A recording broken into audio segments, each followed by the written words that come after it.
So Prabhupada ki jai.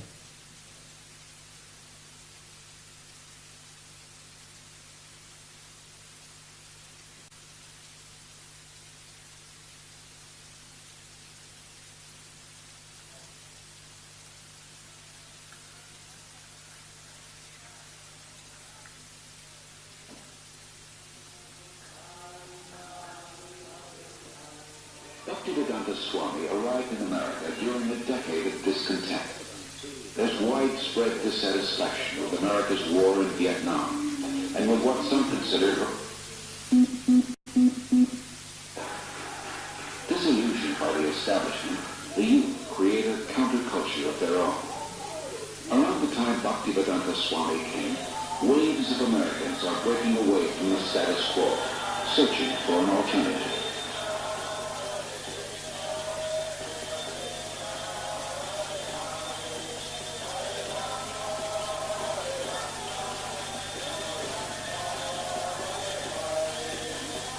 Krishna was all along preparing something, Bhaktivedanta Swami later wrote, and he brought you to me one by one, sincere boys and girls, to be trained in Krishna consciousness. Now I can see that it is a miracle. Otherwise, one old man with only a few books to sell for barely getting food, how could he survive, what to speak of introducing a God-conscious movement in the materialistic society? For Bhaktivedanta Swami, these are happy days.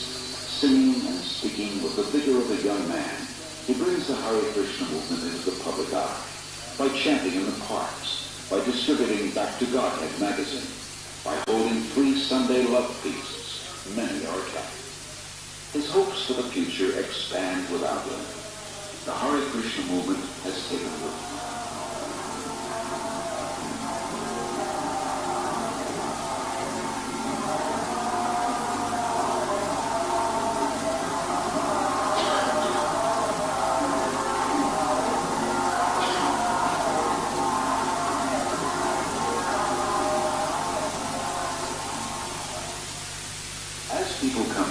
Convinced of the Krishna conscious philosophy, Srila Prabhupada accepts them for initiation, not on the basis of birth, as in the rigid Hindu caste system, but on the basis of qualification and sincerity.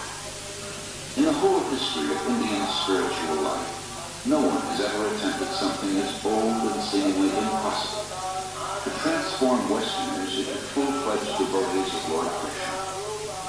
But by his intense spiritual energy and compassion, Srila Prabhupada is successful beyond his own expectations. When Srila Prabhupada dies, Krishna consciousness is not an armchair philosophy or a part-time religion. It is a way of life, a transcendental culture that can end man's political, economic, and social problems. To realize his vision, Srila Prabhupada searched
This is not an armchair philosophy or a part-time religion. It is a way of life, a transcendental culture that can end man's political, economic, and social problems. To realize his vision, Srila Prabhupada took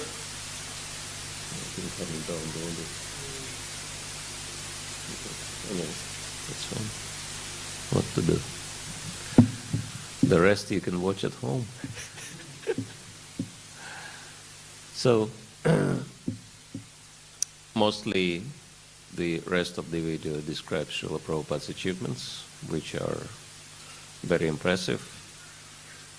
Books translated in more than 40 languages in his lifetime. He's seeing the distribution of tens of millions of his books.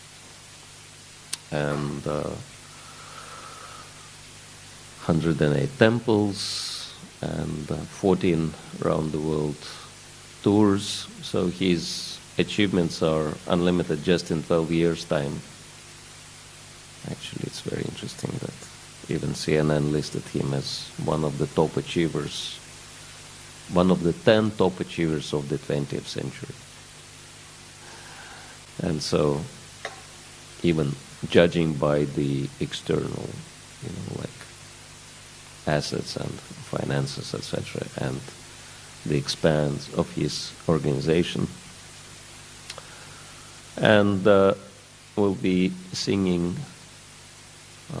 the poem which Srila Prabhupada wrote on the board of Jaladuta. Can you follow harmonium? Then you can. Yeah, you done that. And we need the songbook. And so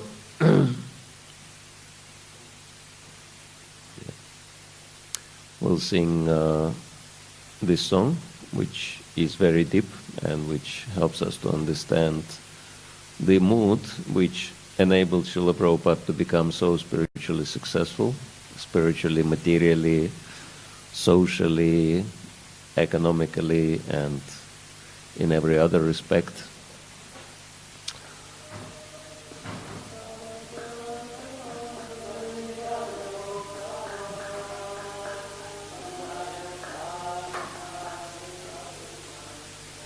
Bhakti Swami arrived in America, the Krishna conscious tradition in its full richness.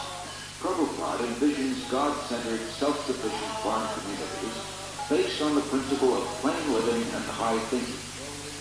The first such community begins on 133 acres in the hills of West Virginia. Prabhupada calls it New Vrindavan, after Krishna's place of pastimes in India. In 1972, Srila Prabhupada begins a Krishna-conscious primary school system in Dallas, Texas. Srila Prabhupada gradually trains his disciples in the time-honored tradition of deity worship to help them advance spiritually.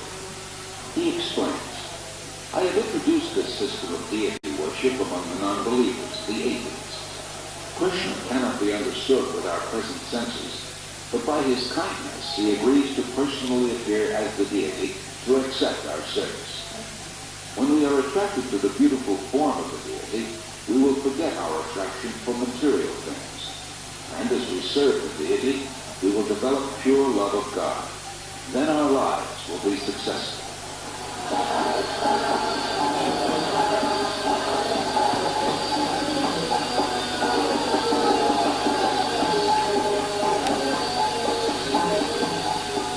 No one should go hungry within a 10-mile radius of the temple, Prabhupada instructs. In what?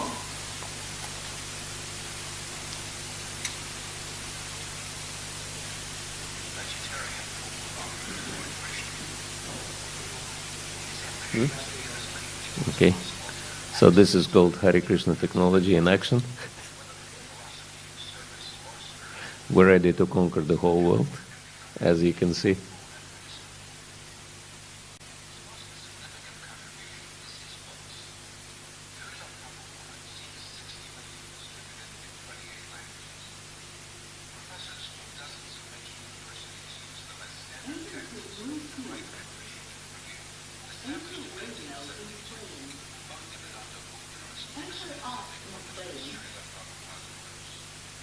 Comes the world's largest distributor of books in the field of Indian religion, philosophy.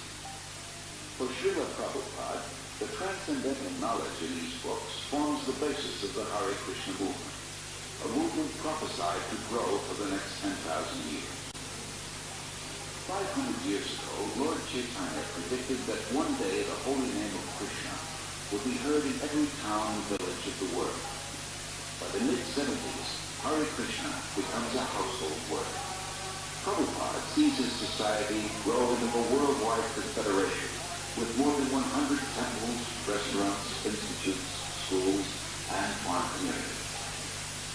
As a child, Srila Prabhupada celebrated Rasayana near his home in Calcutta with his playmates. Years later, he is still celebrating the Rasayana festival, but now on the main streets of 20 large cities around the world, and with hundreds of thousands of disciples and guests.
So Prabhupada ki jai.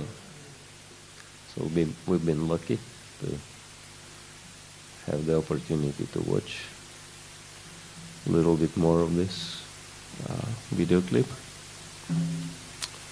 So, is the text big enough? Maybe we can enlarge it. I'm not sure if everyone can see clearly. Okay, yeah, that's good. Okay, those who have songbooks, it's page 31.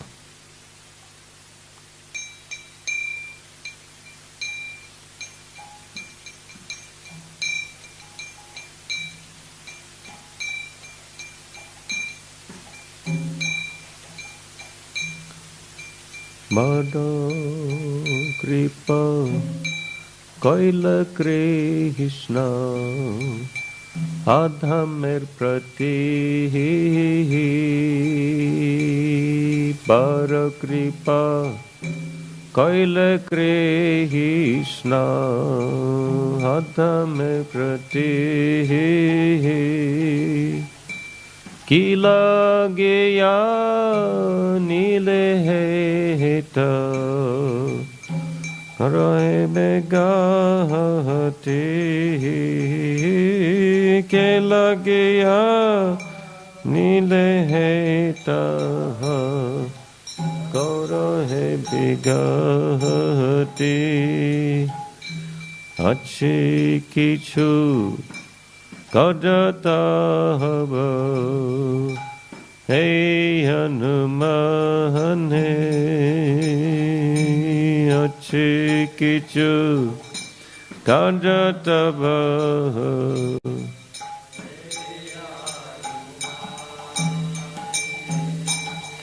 nahe keno anibeno hey ugrastane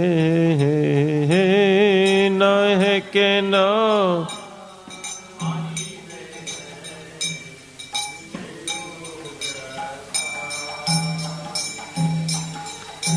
Rajastama gunehera sabaya chana Rajastama gunehera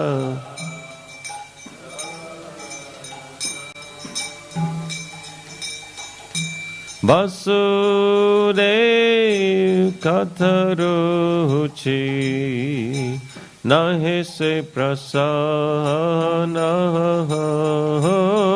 Vasudeva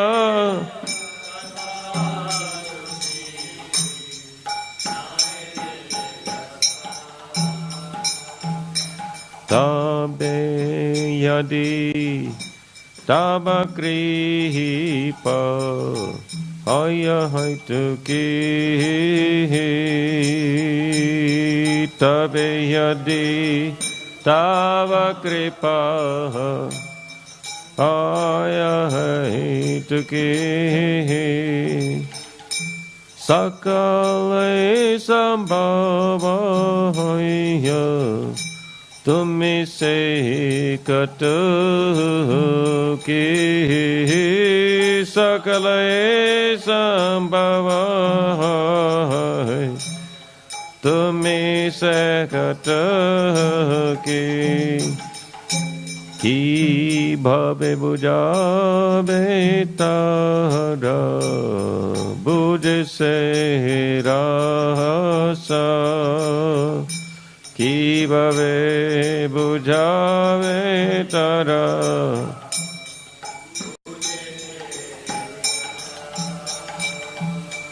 heta kripa kara brabhu karini dabasa heta kripa kara brabhu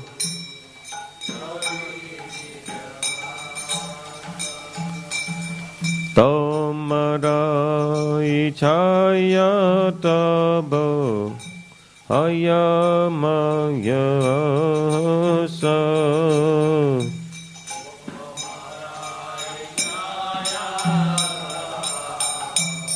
Hai maya basa tamara ichaya nasa mahaya parasa tamara ichaya nasa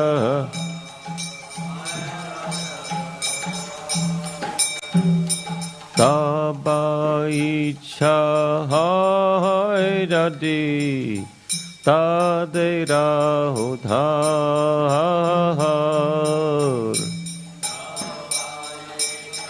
hai jadi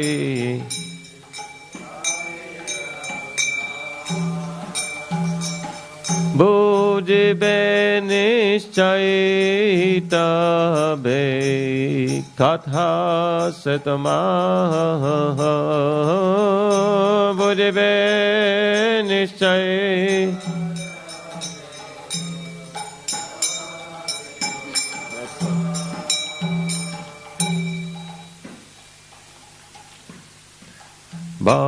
Bhagavate katha se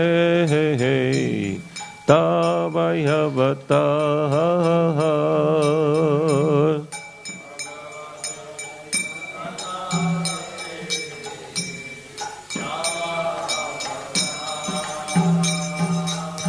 dirahaya suni jadi kane bahar bahadira hai suni jadi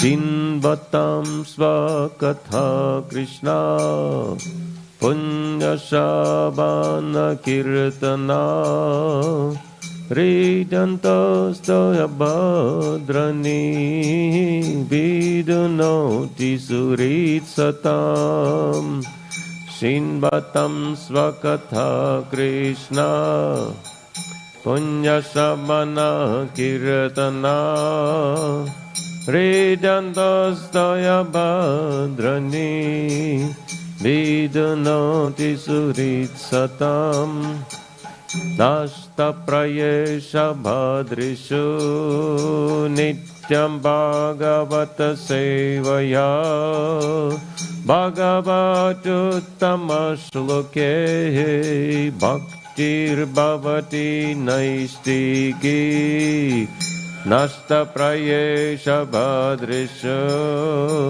nityam bhagavata sevaya Bhagavatuttama shloke bhaktir bhavati tada rajastamo bhavaha kamalobadayaschaye cetaitairanavidham titam satve prasidati tada rajastamo bhavaha chaye itasa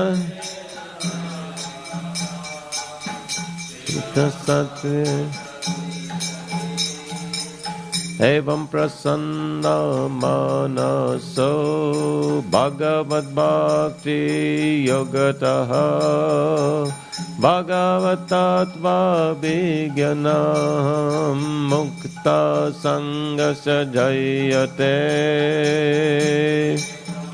sanamanaso Bhagavad Bhakti Yogataha Bhagavad Tattva Vijnanam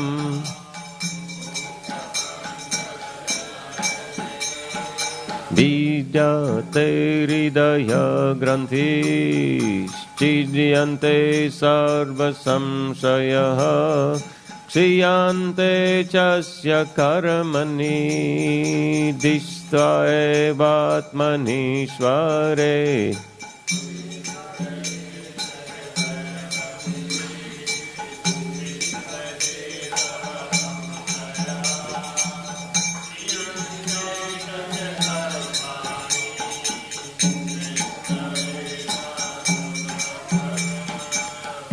Rajastam haite tabe paibe nistar Rajastam haite tabe paibe nistar Hridayera badrasate gojibetahar Hridayera badrasate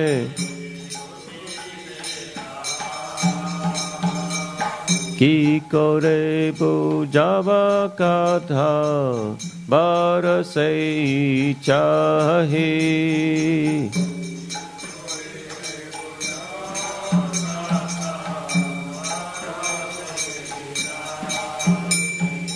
Shudra hame dinahina kaun shakti nahi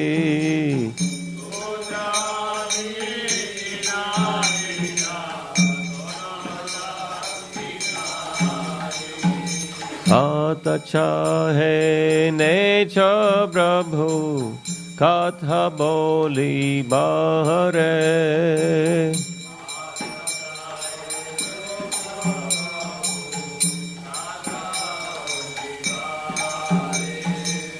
De tamari cha prabhu koro hai bahare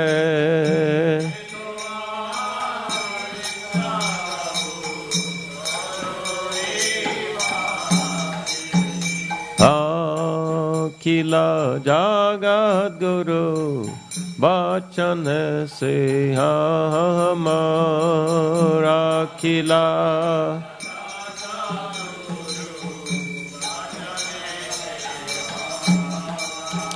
Alankrita koribar kamadatama Alankrita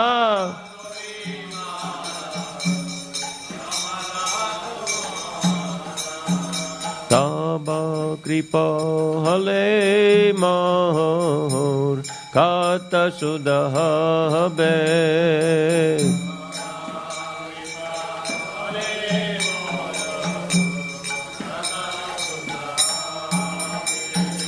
Suniya sabara saka dukkha jeguchibe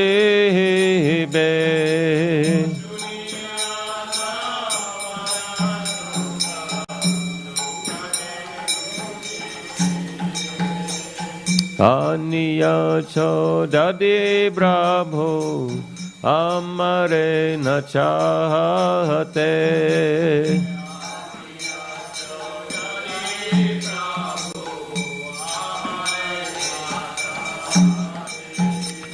Nacho, nacho, Prabhu, nacho, se mate.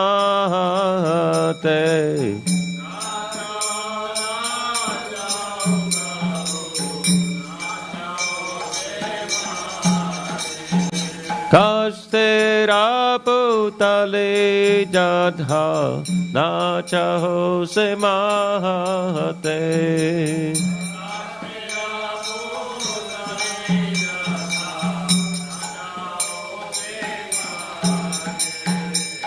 Bhakti nai, Vedana hai, name kubdhara.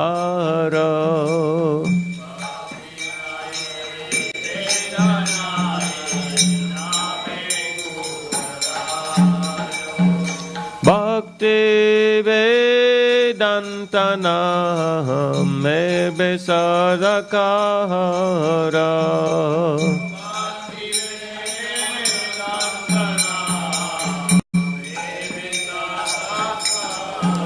Jayo Prabhupada, Prabhupada, Prabhupada, Prabhupada.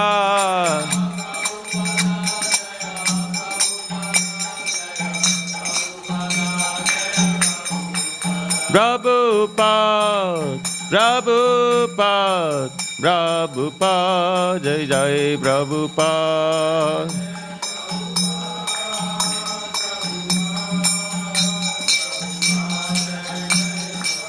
Jaya Jaya Prabhupada, Prabhupada, Prabhupada, Jai Jai Prabhupada.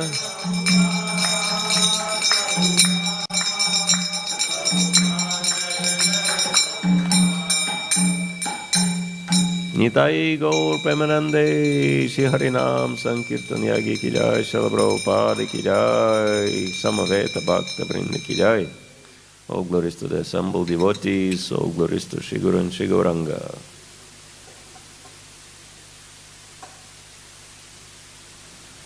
So this is very deep prayer, Srila Prabhupada rendered. And we'll read the translation. So, on September 17th, 1965, His Divine Grace A.C. Bhaktivedanta Swami Prabhupada arrived in Boston on board the ship Jaladuta, carrying within his heart the orders of his spiritual master to spread the teachings of Sri Chaitanya Mahaprabhu beyond the borders of India, throughout the entire world. As he looked out upon Boston's bleak and dirty skyline, he could understand the difficulty of this sacred mission and felt great compassion for the godless people. Thus, with perfect humility, he composed this historic prayer in Bengali, praying for the deliverance of all fallen souls. My dear Lord Krishna, you are so kind upon this useless soul, but I do not know why you have brought me here. Now you can do whatever you like with me, but I guess you have some business here, otherwise why would you bring me to this terrible place? Most of the people here are covered by the material modes of ignorance and passion. Absorbed in material life, they think themselves very happy and satisfied, and therefore they have no taste for the transcendental message of Vasudeva. I do not know how they will be able to understand it, but I know your causeless mercy can make everything possible because you are the most expert mystic. How will they understand the mellows of devotional service? O Lord, I am simply praying for your mercy so that I will be able to convince them about your message.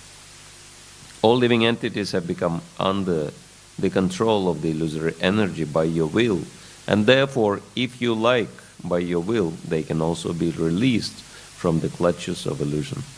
I wish that you may deliver them. Therefore, if you so desire their deliverance, then only will they be able to understand your message.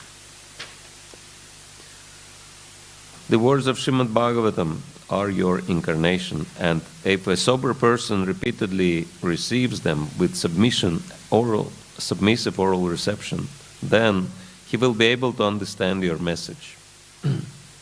It is said in Srimad Bhagavatam, Shri Krishna, the personality of Godhead, who is the Paramatma, super soul in everyone's heart, and the benefactor of the truthful devotee, cleanses desires for material enjoyment accumulated in the heart of the devotee. In the core of the heart of the devotee, who has developed the urge to hear his messages, which are in themselves virtuous when properly heard and chanted.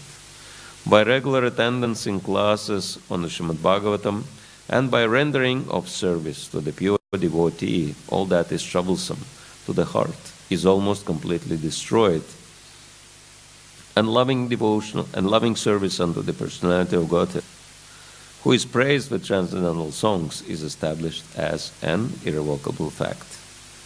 As soon as irrevocable loving service is established in the heart, the effects of nature's modes of passion and ignorance, such as lust, desire, and hankering, disappear from the heart. Then the devotee is established in goodness and he becomes completely happy. Thus, established in the mode of unalloyed goodness, the man whose mind has been enlivened by contact with devotional service to the Lord gains positive scientific knowledge of the personality of Godhead in the stage of liberation from all material association. Thus, the knot in the heart is pierced and all misgivings are cut to pieces. The chain of fruitive actions is terminated when one sees the self as master. They will become liberated from the influence of the modes of ignorance and passion, and thus all inauspicious things accumulated in the core of the heart will disappear. How will I make them understand this message of Krishna consciousness? I am very unfortunate, unqualified, and the most fallen. Therefore, I am seeking your benediction so that I can convince them, for I am powerless to do so on my own. Somehow or other, O Lord, you have brought me here to speak about you. Now, my Lord, it's up to you to make me a success or failure as you like. O spiritual master of all the worlds, I can simply repeat your message, so if you like, you can make my power of speaking suitable for their understanding. Only by your causeless mercy will my words become pure. I am sure that when this transcendental message penetrates their hearts, they will certainly feel engladdened and thus become liberated from all unhappy conditions of life. O Lord, I am just like a puppet in your hands. So if you have brought me here to dance, then make me dance. Make me dance, O Lord, make me dance as you like. I have no devotion, nor do I have any knowledge, but I have strong faith. In the holy name of Krishna, I have been designated as Bhaktivedanta, and now, if you like, you can fulfill the real purport of Bhaktivedanta. And signed, the most unfortunate, insignificant beggar, A.C. Bhaktivedanta Swami, on board of the ship Jaladuta Commonwealth Pier, Boston, Massachusetts, USA, dated 18th September 1965. Srila Prabhupada ki jai. So, this is very deep meditation, very deep prayer, full of genuine humility and understanding that only the Lord can make the impossible possible. Because Srila Prabhupada, as he said, my only problem my whole life was I could never think small. I only thought big, right? And so, actually this is something we should learn from our founder Acharya, because narrow-mindedness, small-mindedness, think about me and my little life and my little problems, is the recipe for, wasting your life. And actually, even successful people in the material world, they say, think globally, act locally, right? And so Srila Prabhupada is a perfect example of someone who was thinking globally and actually acting globally also. Because he's been specially empowered by the Supreme Lord. And so Srila Prabhupada's glories are unlimited, and there are so many books written on the subject. But I think it's worth to meditate on this question, why did Srila Prabhupada took so much risk in his advanced age and went all the way to the opposite side of the globe. Actually, if you see geographically, America is the furthest place on the planet from India, right? So that's why it took the whole month sailing on the ship to reach American shores. And we can understand that Srila Prabhupada was at a very advanced age. He turned 70 on the ship, and so it was very risky, and actually he did almost died. As Sumati Morarji said, Swamiji, where are you going? You're going to be you'll die there. Why are you going there to die? And so, yes, Srila Prabhupada nearly died on the ship, right? 2 heart attacks, back to back. And it's only by Krishna's mercy he survived. So, the question is there. Why, of all the places, America? You know, this planet has different places meant for different purposes. Like Srila Prabhupada would say that if people want to enjoy, they go to Paris. And if they want to get educated, they go to London. Not sure what's the purpose of coming to Sydney, though. There must be something. Maybe to go to Opera House or something. Anyway, different places are meant for different purposes. And so we can understand that of all the countries of the world, the most sacred country is India, right? Is there any doubt about it? There is no doubt in anyone's mind that India is the holiest country on the planet. One devotee said that even the shape of India resembles the shape of the heart, right? If you look at the map, it's like the heart. And it's situated right in the center, right? Actually in the upper central part, right? In the same way as heart is situated in the upper central part of the body. And so you can just see how many holy places are there outside of India. You can just pretty much count them on the fingers of one hand, right? Well, Jerusalem is there, Mecca is there, few other minor holy places you can still find. And now, if you look how many holy places are there in India, pretty much you can lose count of them, right? Everybody knows. Anywhere you go to India, you find some holy place. You know, it's like everywhere there are holy places. Everything is holy, right? Because, yeah, it's the holy land, holy India.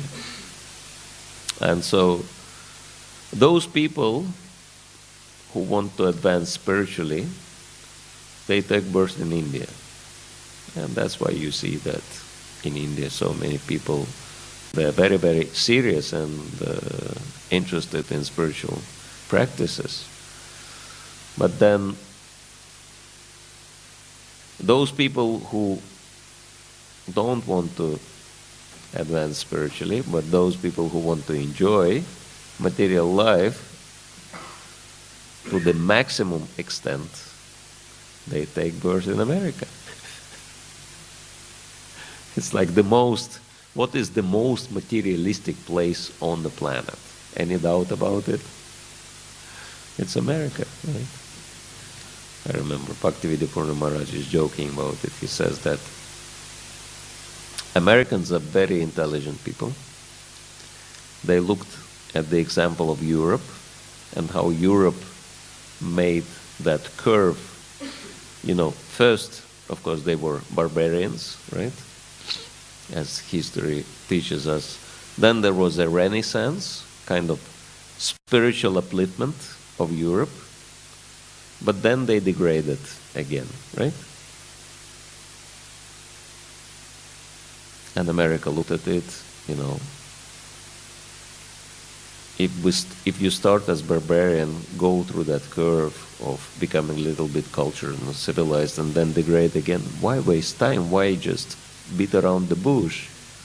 Why can't we just go from barbarians into degraded? Straightforward, right? And this is what they did. Wild West. It didn't actually change much. If you go to the country, it's still Wild West. And so everybody knows that everything degrading comes from this amazing country. Right? And so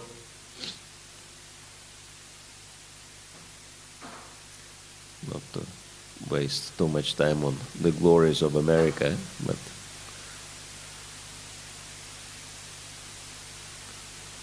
it always surprises me that this country is always defending its national interests like 20,000 miles away from its border.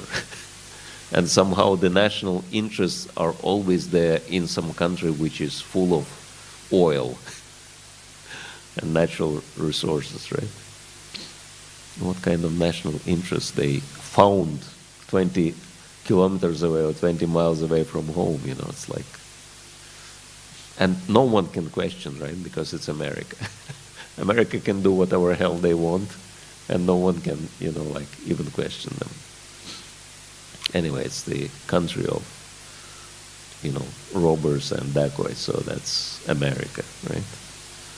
Killers and murderers and, engrossed in all kinds of sinful activities. And there are very, very few people who, think that maybe it's wrong. And so why Srila Prabhupada chosen of all the countries in the world, America? He was actually asked that question, why America? And he joked about it. He said, so many of my god brothers, they went to England and they failed there. They couldn't do much. So if I'll go and fail again, at least I'll fail in a new place, right? Just for change. But we know that he succeeded. And so how did he succeed? I mean, comparing to America, England is pretty cultured, pretty civilized in that sense, at least. There are some manners there, etc., right? Some values.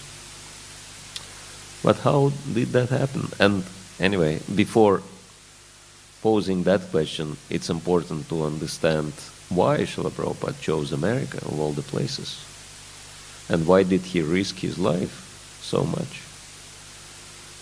By taking all this pain of going all the way there with no contacts.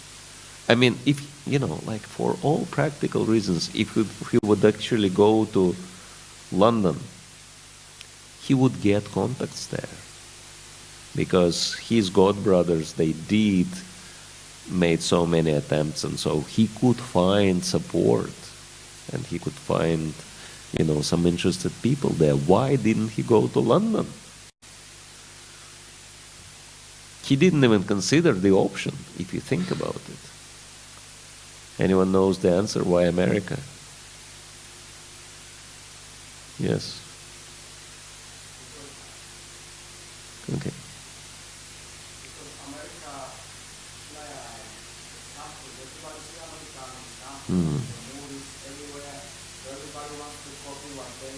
Okay. Good. And, Brahma, you had some...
Yeah.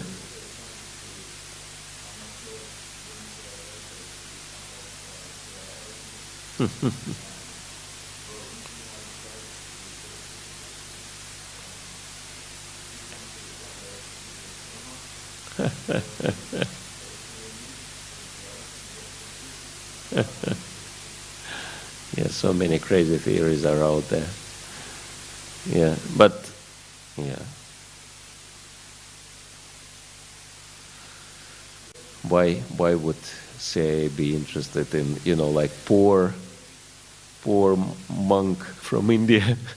That's, of course, all somebody's wild fantasies. But actually, it's funny how, devotees being accused of being CIA all over the world. Like in India when they came, they were suspected to be CIA agents, etc. And anyway, yeah. Yeah, but the most important point is very clear in everybody's mind, that because America was already the global power in Prabhupada times, and he wanted Krishna consciousness to go globally. And so he decided, if I risk my life, I better put my bet on the top number, right? And so, again, thinking big. If I win big. If I lose, I'll lose anyway. So it's up to Krishna. And so this is what he did. And it's very important for us to look at his example, because he is the best model for us of, perfect devotee, perfect surrender to Krishna, and perfect results, serious results. And I think this should be the meditation for tonight. How many of you want to achieve serious results in terms of Krishna consciousness? Not just for yourself, but for many, many people in the world. How many of you want to contribute to that? And so Srila Prabhupada's example in that sense is really, really important. That he went of all the places, he chosen the most powerful country in the world. Of course, the place in America he was invited was pretty basic battler, Pennsylvania. Anyway, this is what he had, and this is where he went. And then he tolerated so much inconvenience there. I mean, it's like you can imagine after sailing for a month, suffering so much, nearly dying after 2 heart attacks, you go and live in someone's house in a little room, and you know how American culture is great. They never leave their shoes outside of the house. Their, outdoor shoes they use not only in the house to walk everywhere, they even sleep with their shoes on. They sit and they put their feet with their shoes on the table, right, and talk to each other. So that's a glorious American culture. And so Prabhupada arrived just right in the middle of it, and everyone was smoking like hell at the time, including,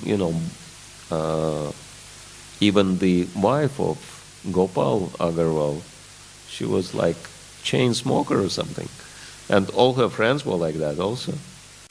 And so when Srila Prabhupada arrived, they were interested to ask him philosophical questions, who is he, etc.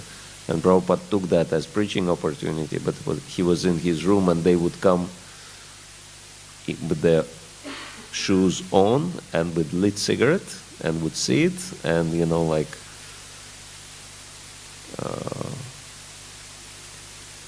smoking cigarettes. They were asking Srila Prabhupada some philosophical questions, and just for the sake of courtesy, they were asking, Swamiji, is it okay I'm smoking here? And you know what Prabhupada would respond? He would say, think nothing of it. That was his response. You can just imagine. After Vrindavan, after the purest and the holiest of all places, coming to this filthy environment and tolerating all this dirt and all these dirty habits, and even keeping his food products next to the meat in the same fridge, etc., etc. So, luckily, Paramatma kind of prompted them to understand after a while that's, probably not the right way to keep this money in these kind of conditions. So they actually rented a room in YMCA hostel for him, which was a big upgrade for him. YMCA, yeah. And so, but then other people started taking interest in the message, and he started getting invitations to different gatherings and functions, even spoke at the church. And so he was interviewed, and then article with his interview appeared in a local newspaper. So he started becoming like a star of Butler, right? So, and then what Srila Prabhupada did, he dropped everything suddenly, and he went to New York where he knew nobody, right? It was like leaping the abyss, right? And so, why did he do that? It's amazing, right? That first of all, he risked his life, and then after risking his life, he achieved little results, and he just brushes them aside to go to New York, right? And continues struggling very, very hard in New York. The kind of austerity Srila Prabhupada went through are apparently so painful, some of them, that Srila Prabhupada even refused to share them with his early disciples. He was just saying it was very hard, and Srila Prabhupada would never complain unless it was very, he had to go through something outstandingly difficult. But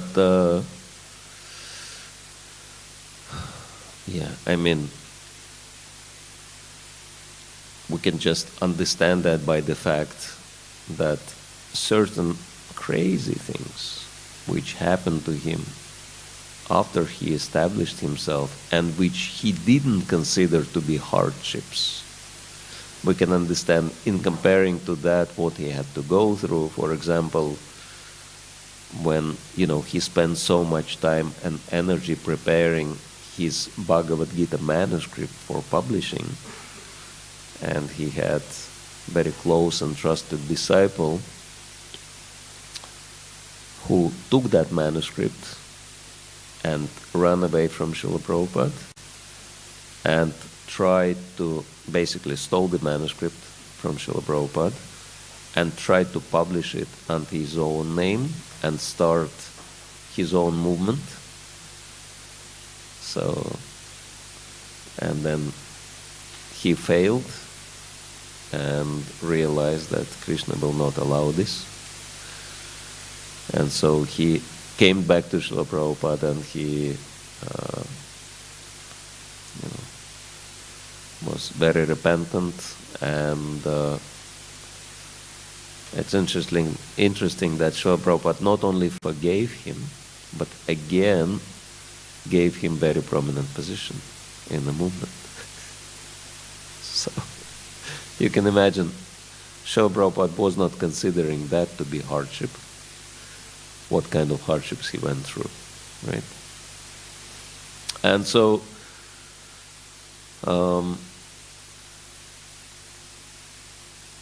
of all the places, he established himself in Manhattan.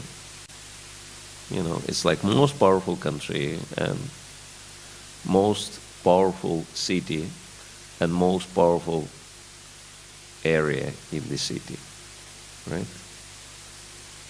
And he made it very, very clear why he wanted to establish himself in Manhattan.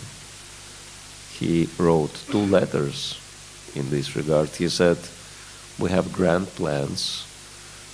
We are in a very close vicinity to United Nations headquarters in New York, and we want to work with United Nations, help them in spreading their peace propaganda, and by cooperation getting their help in the support for the Krishna consciousness movement.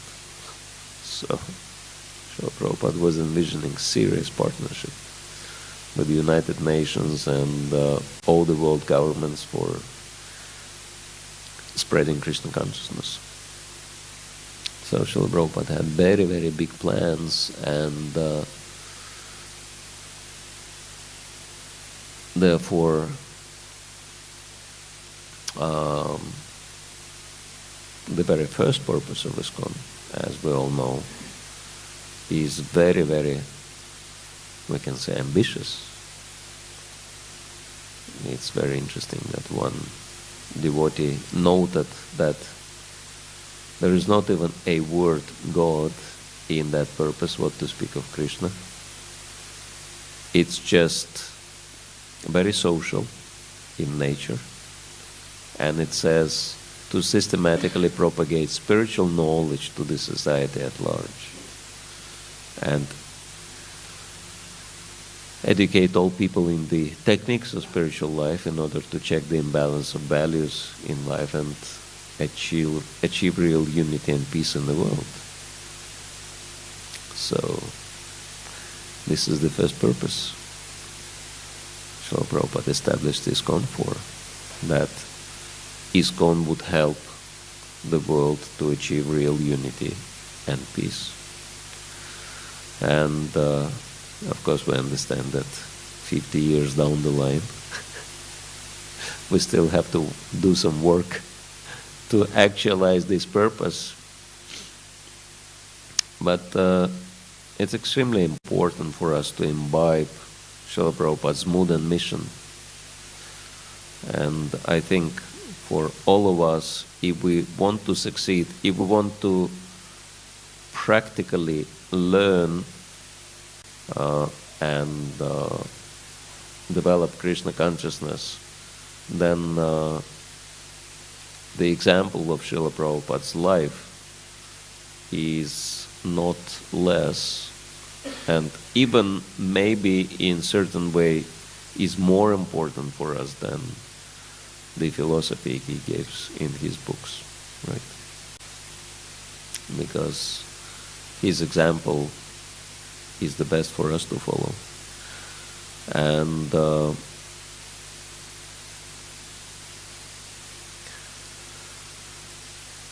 we know that Srila Prabhupada is a very special personality because he's been predicted in many scriptures, actually. And certain predictions are very interesting. Actually, some of them come from Puranas, that there was a prediction from Bhavishya Purana, which describes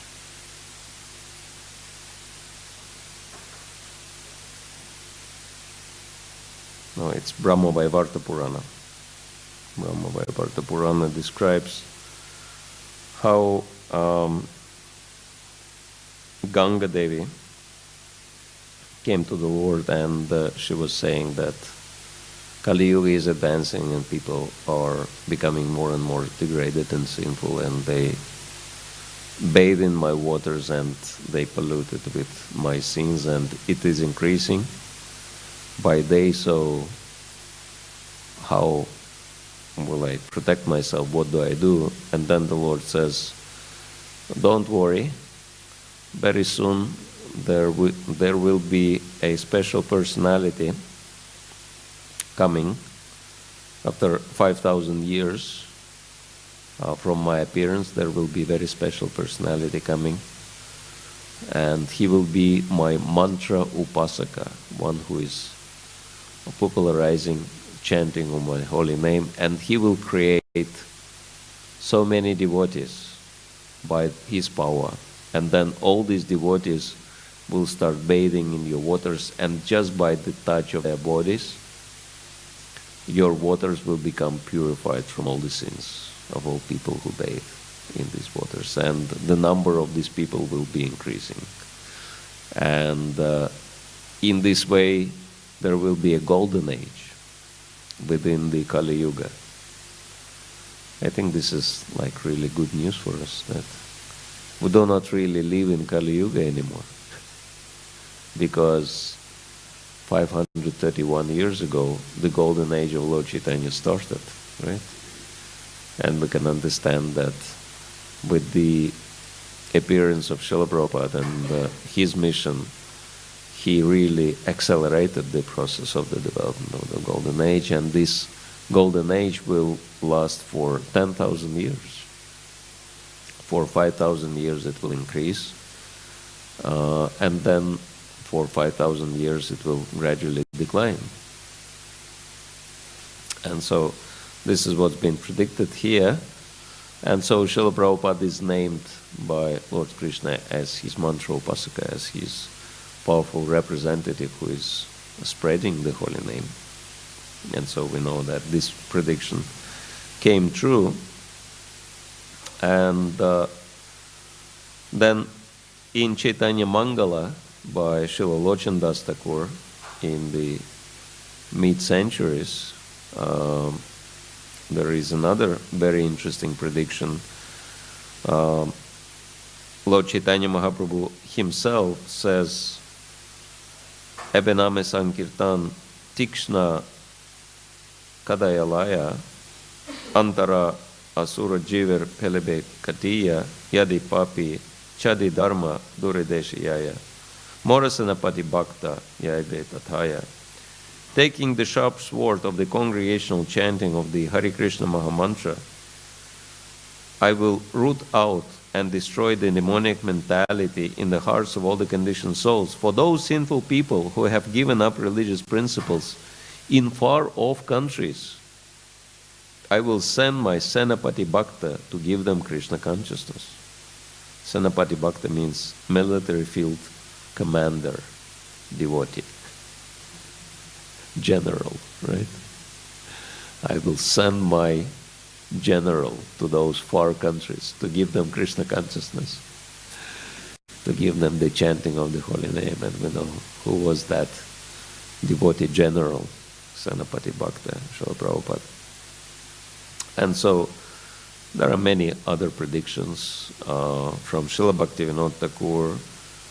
In 1800s, he predicted in Sajjana Toshini magazine, he wrote an article in Nityananda, which is called Nityananda Suradai. Soon there will be a time when chanting of Krishna's name will be heard in England, France, Russia, Germany, and America. A personality will soon appear to preach the teachings of Lord Chaitanya and move unrestrictedly over the whole world with his message. Right? And Bhaktivinoda Thakur also wrote in 1895, just a year before Srila Prabhupada's appearance, that Sriman Mahaprabhu did not descend with his associates to deliver a certain number of human beings in the land of India, but rather his purpose was to deliver and uplift all living beings in all countries of the world by practicing the eternal religion of all souls.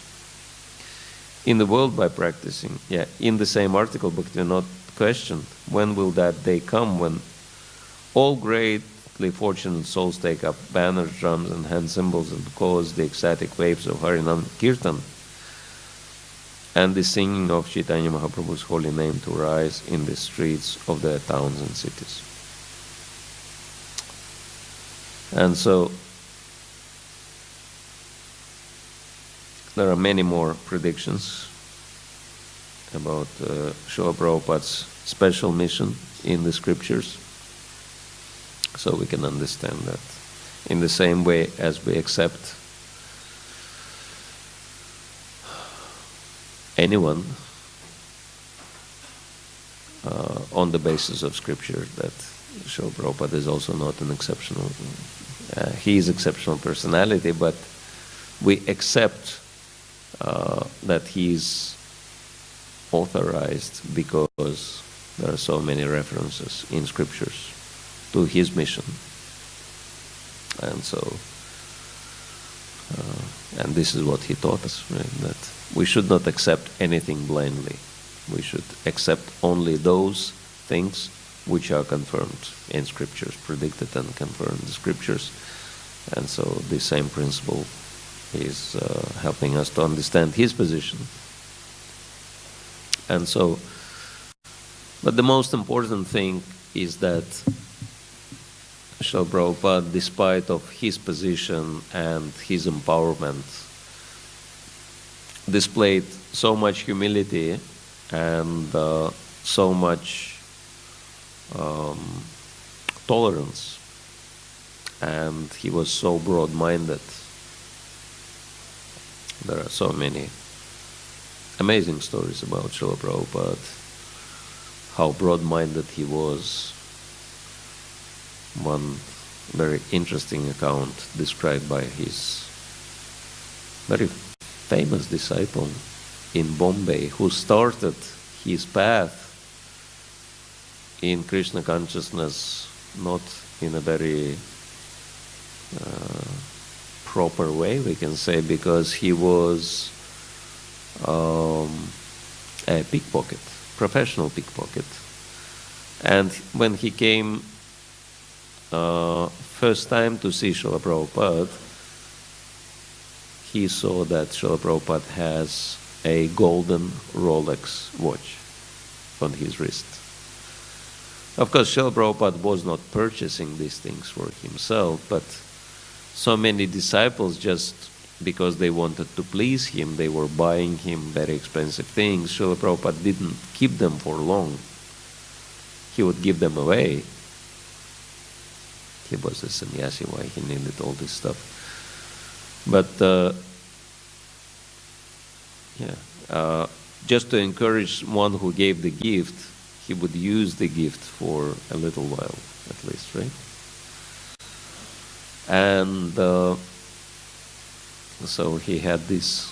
He had quite a few golden Rolex watches given to him. It's like Gopal Krishna Maharaj. He one time was criticized. You're a sannyasi. Why are you wearing this golden Rolex watch on your wrist? And Maharaj smiled and he said, yes, I am wearing this golden Rolex watch and I will continue to wear it my whole life because this was Srila Prabhupada's personal gift to me. So, which is of course much more valuable than any golden rubies, personal gift from Srila Prabhupada. Very special. And so, this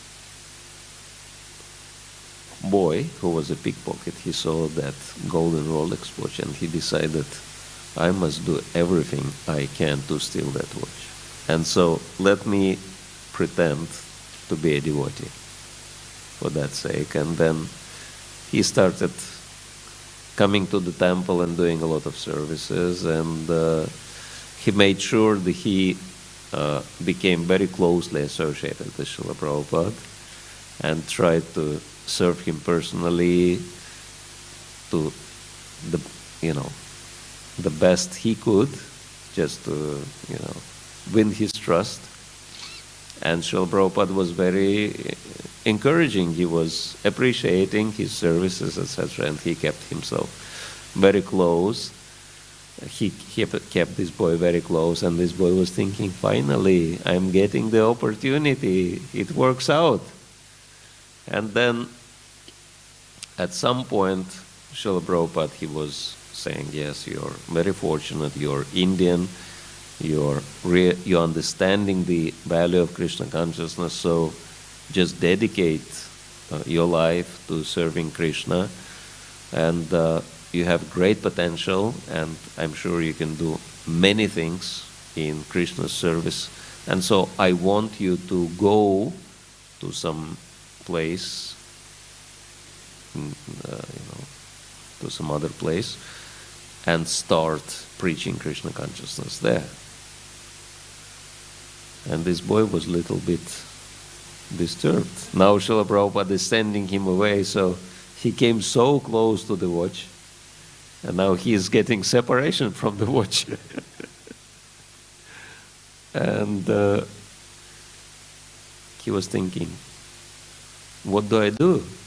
I cannot say no to Srila Prabhupada, but if he'll send me away, how will I realize my plan? And then Srila Prabhupada looked at him and he said, and just to encourage you in your mission, I'll give you a gift. So he takes the watch from his wrist and he says, this is for you. And when that happened, that boy had a change of heart. And he broke down crying. And he said, Srila Prabhupada, I have to admit that I'm actually not a devotee. I was only pretending to be a devotee to get I wanted to steal your Rolex watch. But now you gave it to me with such an ease, I realize you completely detached from these things because you're a pure devotee. And I wanted to commit such an offense of stealing from you, etc. So he was very remorseful. But Srila Prabhupada smiled and he said, don't worry. I knew that from the start, that you wanted the watch, and therefore I'm giving you the watch so that you wouldn't have to worry about it anymore. It's yours. And why do you have to worry about these things? Just dedicate your life to Krishna, and Krishna will look after you. You'll never feel any need in your life if you serve Krishna. And so this is what this boy did. and he became quite successful in his life, in business and many other things.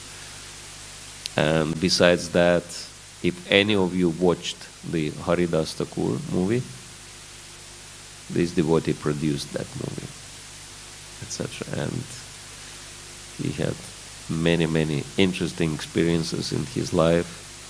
But he said, as Srila Prabhupada said, everything came true. He dedicated himself to devotional service, and Krishna provided him with everything. And then he said he lost appreciation of that, and then he left the devotee association for a while, and then he went through a lot of trouble and then came back and again became successful. So like that, went through a series of lessons. But this is really wonderful account which shows how much Srila Prabhupada was interested in the people and how his pure vision of one's spiritual potential was helping those people who would never otherwise develop spiritually, grow in their Krishna consciousness. Just, to please Srila Prabhupada. And so, this is another wonderful example. And we can understand that everything we have in our lives is actually by Srila Prabhupada's mercy, because of his sacrifice. And it's very interesting that sometimes you come across people who are not like devotees, but they knew Srila Prabhupada a little bit, and they have so much appreciation for him. Like I came across one man in London when I was distributing books, and he said, "Oh, I know your main guru, elderly Indian man." I was thinking, whom he is talking about? Elderly Indian man. And then it dawned on me. I was thinking, maybe he's still talking about Srila Prabhupada, and then I showed him the picture, and he said, yeah, I know him very well, from New York. I met him when I was a teenager. So how he is doing? I had to tell him, he already left this world many years ago. And he said, "Oh, this is so sad. He was the best person I ever came across in my life." He said, "Well, we were teenagers and we were very surprised how this elderly man is standing in the snow and singing Hare Krishna, and apparently the cold doesn't affect him in New York, like very severe winters." And we were coming and talking to him, and he was always so nice to us. And he told me two things I will always remember. He said, many people can say different things about him, because, famous people are always target of envy, right? And so envy means criticism. And so many people can say many things about him, but don't believe any of this. I knew him personally. He was the best man I ever came across in my life. And then he said another thing. He said, now you are Hare Krishnas, are all over the world, everybody knows you, but it's only because that elderly man was standing in the snow and singing Hare Krishna and went through all this just to help you to become whom you became. And so this is really important for us, that Srila Prabhupada's blood, sweat and tears are in the foundation of our good fortune, and actually we really owe to him. And the best way to repay our debt to Srila Prabhupada is by helping him to achieve his purposes, which are very, very clearly outlined. 7 purposes of ISKCON, so it's really important for all of us to know all these 7 purposes. And everyone has certain favorite purposes, and my most favorite purpose is the first purpose of ISKCON, because I think this is the foremost purpose, because Srila Prabhupada really wanted Krishna consciousness to be recognized and appreciated widely in human society, which is not really happening yet. And I'm trying very hard to facilitate those devotees who can make it happen.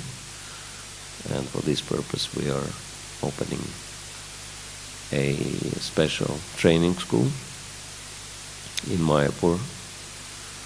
And the purpose of this training is to help devotees in the establishment of social spiritual projects for helping people to advance spiritually. And I can say that Krishna is very merciful, and I have no qualification even to be in this movement, what to speak of doing this service. But by Srila Prabhupada's mercy and by the mercy of our spiritual masters and other Vaishnavas, things are still moving ahead. And we'll say a little more about the school and the project maybe in future classes. Tomorrow, day after tomorrow, is the 2 last days of my stay in Sydney.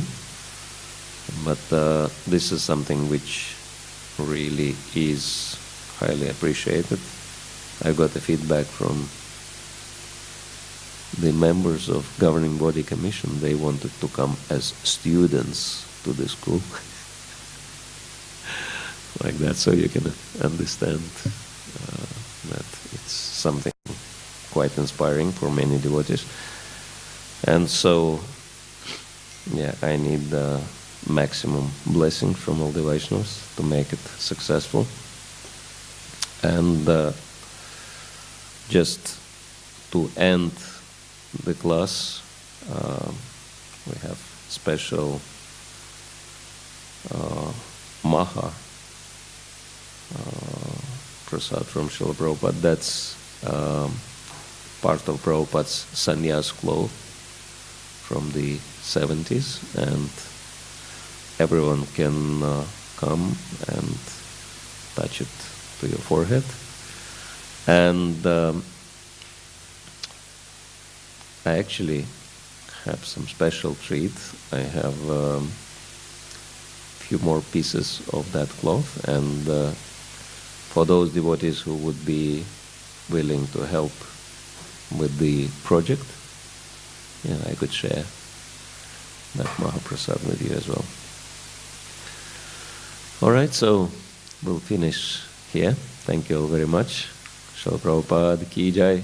And before Deity Darshan, you can get Srila Prabhupada's blessings from his sannyas top piece. Hare Krishna.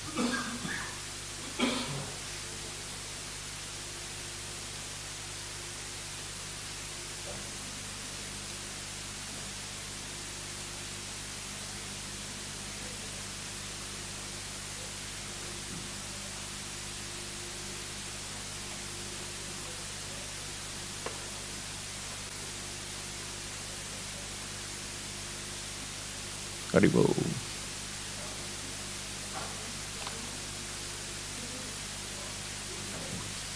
Hare Krishna. Srila Prabhupada Ki Jai. Everybody got? Anyone else missing?